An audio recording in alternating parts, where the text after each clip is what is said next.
Welcome back to the Grindstone podcast with Shane and Cody. You're watching part 2 with Jeremy Burnside here. Attorney, great dude, great fun time. That's attorney at law, by the way. Yes. Anybody in this area needs an attorney. I don't know if I can say that or not, but I'd hit this guy up. Yeah. I'd hit this guy in an accident. Right. If you've been injured in an accident. I'm dead serious. If you have been injured in an accident, please call me. He's the guy. What if I have? Man, you got me. Let's talk after this, Part Call 1. after I get done. Yeah. Part 1, we talked about his story. You guys heard what he went through. He kind of set you up his early college days. He was talking about what happened when he got put on academic probation. His dad tells him to get back in the ring. And anyway, go ahead, boys. I just wanted to let the audience know what they, what they should remember. Yeah, well, my dad had a mullet, by the way, and a mullet, Harley Davidson tattoo. Is there something wrong with the mullet? I mean, there's nothing wrong, man, and it just looks so good on him because I always remembered him with a mullet. Like you were growing up with saying, man, I hope I grow that mullet when I grow No, actually, I'm not kidding. I would wear a ball cap, and With my a hair. mullet My on it? mom would never let me grow my hair out because I'm half Polish on my mom's side. My mom's 100% Polish, and on my mom's side, my grandfather strict Polish Catholic. You have to go to mass. You have to wear your hair a certain length. So when I grew my hair out in law You were school. in a dilemma. But growing up, I would take my hat. And I would put it up, and it would always be an Indian's hat. I've always worn an Indian's hat. Just like he's wearing an Indian shirt. I'd flip up my hair underneath so it looked like I had a mullet. I swear. Yeah, Well, you loved it. Really did. Okay, with all that mixed together and what you just said, that whole compilation. Let me ask you this: were you confused as a child? Well, Did you think he might have been Appalachian? Is it possible? Anybody who was a Browns fan after their childhood sure must So be you a little were confused. a Browns fan. You had West Virginia blood in you. You had Polish blood in you. My goodness, watch out. Watch out, Yeah, Grundy. well, I mean, I can only that is a good combination though. Apparently, Yeah. you might be onto something. Just saying, you might be onto something. Well, I Jeremy. know, man. Well, my dad, he told me, he said, take your ass back to West Virginia, find yourself, get your head straight, and then go back to school. And maybe if you don't go back to school, I at least want you to go back to West Virginia so you know that you've made the right decision. And when I say back to West Virginia, after my undergraduate was at the University of Charleston in West Virginia, and then after that, I worked at the West Virginia legislature for the state senate, and I did some projects for now Governor Earl Ray Tomlin. He had a project I was working on with Joe Manchin's office when he was Secretary of State. He's now in Congress. Mm-hmm. So anyway, I gave up this good job. My boss, his name was Bill. He was a chairman of the Judiciary Committee. When I was making my law school decision, I got rejected from every single law school I applied to. I applied to 25 law schools at the time. I got rejected by every single one of them. And then one day he comes in, and if you knew Bill Wooten, which awesome guy, probably mainly responsible for me becoming an attorney, he comes in and he says, Jeremy, I heard that you've been pretty down about getting rejected for all those law schools. Well, there's a law school in near my district called Appalachian School of Law. As a matter of fact, I want you to take tomorrow off from work, and I want you to go up there and interview. Wow. I'm like, what? Man. So I go there, and I'm like, there's no bar here. What am I going to do? So, so I go back to West Virginia. West Virginia was my second home. Third home I get, Cleveland was my first home. West Virginia at the time was my second home. I had a great support system there. Folks who read about in the book, Tim and Liz Murphy, and Tim, he was a lawyer. I worked with him at the legislature. Irish Catholic, looks like he's Irish, right. And he basically says, Jeremy, you're already set up there. Just go back. I was like, dude, this is like $30,000 a semester or something like that. Well, he didn't comment on that. He just told me to go back. Right. That's so money. I go back. That's a chunk of change. Wow. Just in case it's been a while since anybody was listening to part 1, the pivotal moment, I think, is when your dad told. It's so funny because we reach out to people for advice, and sometimes it is the simplest things that really give you like that real shift in your thinking. And your dad says, dude, whatever, however he said it. He says they made academic probation to get out. That's why they call it that, right? And I think it's important. Like you said that. You said, man, and I remember reading about it in the book. I read the book, by the way, and no joking because he's here. I read the book, and it's awesome. But he says that's why they make academic probation. If you were kicked out, they would have just kicked you out, basically. That was, right. But it sounds so simple, but sometimes you don't think about that. You think, oh, I'm on academic probation, I'm done. But he's like, no. So you go back. Yeah, that pivotal moment, too, with your dad. Do you always respond like that? Like, okay, let's just say hypothetically. Okay, hypothetically. Me and you and Shane, we're all hanging out somewhere and we're doing something, and we're involved in a project together, and you got something you're tasked with whatever, hanging drapes in the background or something. I don't know, kind of like we did here tonight. But and then something's not happening. It's not going. And would you respond if I was like, "Hey, get your ass over there and do that"? Is that how you take everything? Like, if you've got people that say you can't do it, then you're like, okay, whether I want to do it or not, because they said I can't, I'm going to go do it. And I'm going to show them, hey, I just did this. You said I couldn't do it. Whether you rub it in their face or not, that's not what I'm saying. But what I'm saying is some people are just built like that. Some people are just made like that. Was it always like that growing up? Like when you were that kid growing up in Cleveland, was you the kid that on the playground when some kid said, my toy's better than yours, he was like, my toy's better? Or, were you that kid? Or is that when it changed? When your dad finally looked at you at Henry's bar? Is that what it's called? Yeah. Okay, so when you're all at Henry's, did he say? Is that when it changed, or were you always kind of like that? You just hadn't applied it to your, I guess, what you would call adult life yet. Well, I probably had a couple too many FU moments in my adolescence. Probably starting in high school, in wrestling. In high school, I had to lose 8 pounds overnight. There was a snowstorm that canceled the wrestling tournament on a Monday. So I'm like, all right, well, I'm just gonna eat. I don't have to make weight for like 2 more weeks. I was a 103 pounder, and I had 103 in high school. Yeah. What do you weigh now? 190 something. I know. So and I was near the same height. Well, anyway. The wrestling tournament was canceled, and I was like, I started eating. I got up to 114 pounds, which is 11 pounds over my weight class. That's crazy. So I get in one night on Friday. That's crazy. On Friday, my coach he pulls me out of class, and he says, short little Italian guy says, "Hey Jeremy, the wrestling tournament's back on tomorrow, and I need you to step on the scale." I was like, whoa, what? The what is back what? I was like, dude, there's no way I'm going to make weight. I know I'm going to be fat. And I step on the scale. He's fat when he's 103 pounds. Yeah, exactly. I was like 114 pounds. My coach is like, well, you have a 3-pound cushion, but there's no way you can make weight tomorrow. I was like, what? What do you mean there's no way I can make weight? I'll show you. So I had to lose 11 pounds from, it was probably 1 or 2 o'clock in the afternoon to the next morning. 8 pounds overnight I had, and I was already skin and bones. It was a 103 pounder, right. 114 pounds. I put on garbage bags. Probably shouldn't have done that. Wasn't the healthiest thing in the world, but you got to do what you got to do when you're a wrestler. Wrestlers know what I'm talking about. So I do it. You got to cut weight. And I made weight. I made weight the next morning somehow. So I ran, and there was a big snowstorm. Cleveland. So you ran. You put trash bags all night long. Trash bags. Ran all night long. And I get to the tournament, and I do okay for the first couple rounds. But anyway, there's that, and just so. Hey, let's go back. So so did he win?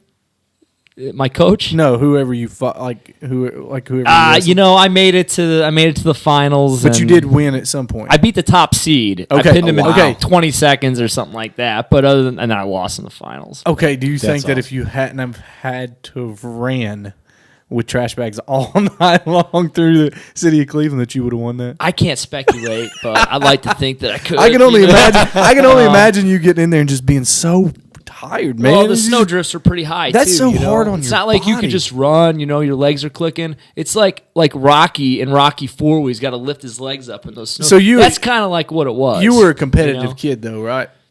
Yeah. Because Wrestling, wrestling. Yeah, you had to be competitive. Well, I had a chip on my shoulder, man. You know, 'Cause you were 103 You talked pounds. about toys on the playground. Yeah. You know, I didn't have any toys on the playground. My He-Man figures, I didn't even get real life He-Man figures. My mom would pick up a figure who looked like a He-Man figure from the thrift store that looked nothing like He-Man. You got and the that was my knockoff. He-Man You figure. got the knockoffs. You know, I'm not, and I've never used that as a crutch or anything like that, but I've always had a chip on my shoulder because of that. You know what I mean? And I basically carried that chip on my shoulder all the way through law school. And I get to that point when my dad says, I want you to go to West Virginia and think about it, and I really want you to just go back, get your ass back in the ring, you know? And then I thought about it. Tim Murphy says, you're already set up there. All of a sudden, the stage was set. And it was basically, all right, my professors and my mentors, they say I can't do it. I'm going to show them. Right. You know? And that's when it happened. And I completely changed my life at that particular moment. Totally. What do you think? What do you think happened between the competitive wrestler of Jeremy Burnside and getting in there? Because I mean, obviously, it's about points, right? Whenever you're wrestling, Right. you're trying to get points. So you're trying your best to beat that guy, to outscore that guy, and it's physical. I mean, there's a lot of people that get hurt doing it, and that's what you're trying to do is win points. So obviously, every day on a consistent basis, when you're in high school, you were competitive, and that's the kind of mindset you had. But once you left there and went to the University of Charleston. That's right. Yeah. So then you go to Charleston. What happens to that competitive side? Did it just not translate from wrestling to I'm gonna go do something with my life and get this done, and I'm gonna do? Or did it just? Do you think it just took you some time for that to kick in? I had to find out who I was. For the chip on my shoulder, the competitive nature from high school and college, in order for that to translate into academics, which I've always been weak on up to that point, something had to change in me, and something did change when I went back to Grundy, and I said, you know what, I'm going to do this, but in order to do it, I've got to change everything about my life. And when I say everything about my life, I changed everything. Yeah, that's so big. That is big right there. What he just said, change everything. So many people are scared to do that, but I can honestly tell you 5 years ago to today, I'm a totally different person. A totally different person. And that is so big. Yeah. That is huge. That is huge. People don't want to hear that. It makes me wonder, though.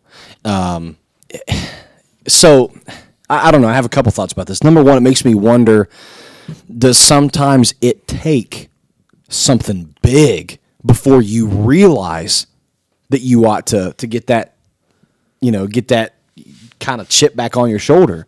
Because, I think I've had conversations with people about the movie Fight Club, with Brad Pitt. Mm-hmm.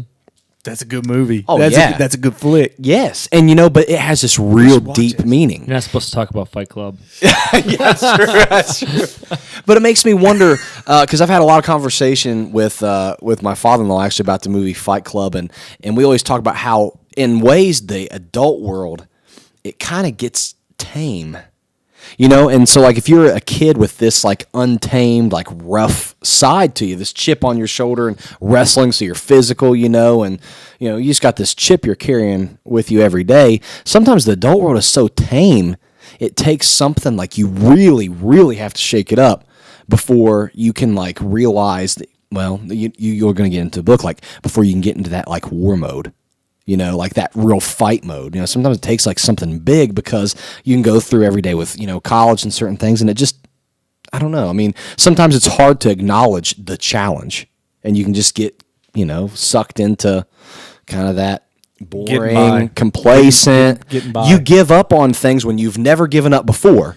Because it didn't seem like, it doesn't, the adult world sometimes doesn't seem like defeat. It's not like a dude pinning you on your back and, you have to tap out, or, the ref calling it, or however that works. It's not like, on the basketball court, it's not like, you look up at the shot clock and, like, you see the score and everybody's hanging their head. In life, sometimes it's, the defeats are kind of, I don't know. You may not even realize it. You don't even realize it. Until like the way that I see it is that one defeat to me may be a victory to somebody else. Like that defeat in my eyes, like if I didn't do good enough, because I'm so hard. I would say I would go on a limb and say everybody sitting here is too hard on themselves probably, but I go like 110 miles an hour, and if it didn't, like the results didn't project that I was doing 110 miles an hour during the process, you're ticked. Then I'm not happy about it. Right. However, somebody else could be.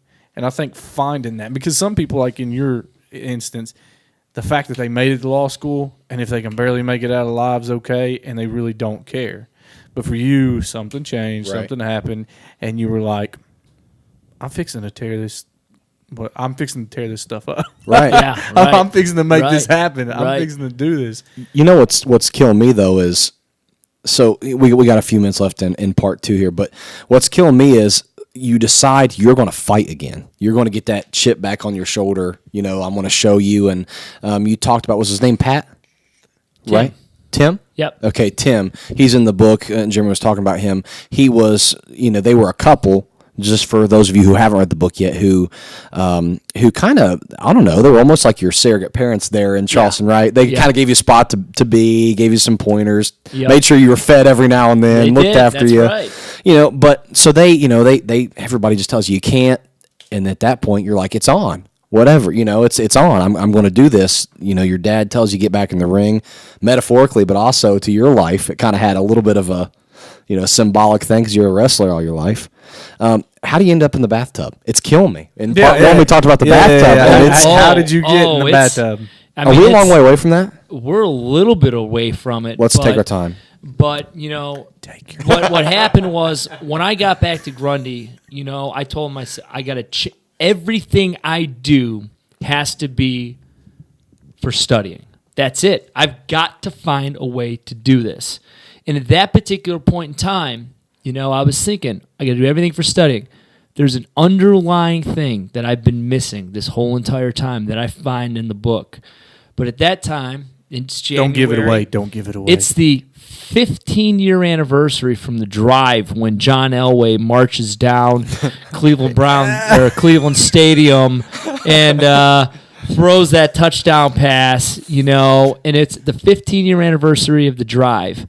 And I was reading online articles on my computer. He's named it. And they come in with the grades. They give the grades. But, you get to that point when I got back to Grundy, I'm thinking about the drive. I'm thinking about when I got my grades and how I felt when I got my grades. And that was complete defeat. And I took that feeling of complete defeat and I completely turned it around.